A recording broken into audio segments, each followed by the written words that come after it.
any knowledge of China and UAE allegedly using Enbridge to trade a boatload of gold contracts for oil a few weeks ago, bypassing SWIFT and US petrodollar. I think that that's quite plausible. I don't have any direct information about that. But yeah, I mean, the petrodollar's gone.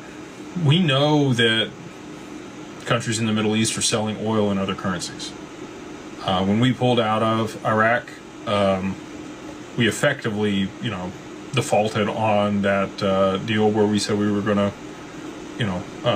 continue to protect them with our military, with a deal that was negotiated by Nixon in 1974.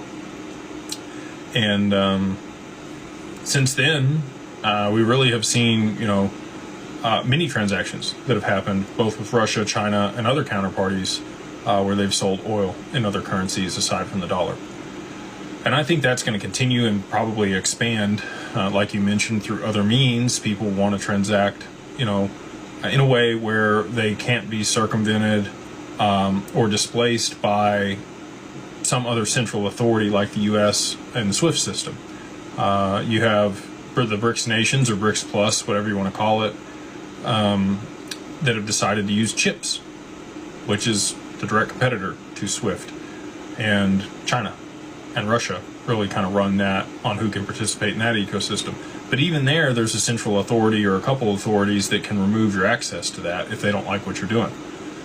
So there needs to be some decentralized application where people trust a protocol or a network that can't be circumvented, stopped, frozen. And that's why, I think that XRP sits uniquely positioned to be able to provide that. XRP itself cannot be frozen. It cannot be clawed back. Once it's transferred from one party to the other, it's settled, and that's final. And everybody validates transactions on the network to trust it, not to be able to profit off of it, like many of the other networks. Sometimes the best incentive is no incentive. David Schwartz has said that a few different times. So, yeah, it's quite possible that they traded oil for gold. I do think that oil and gold will be pegged. I think there will be a peg there. I think there'll be a certain amount of gold that is, tradable for oil, out of any country globally.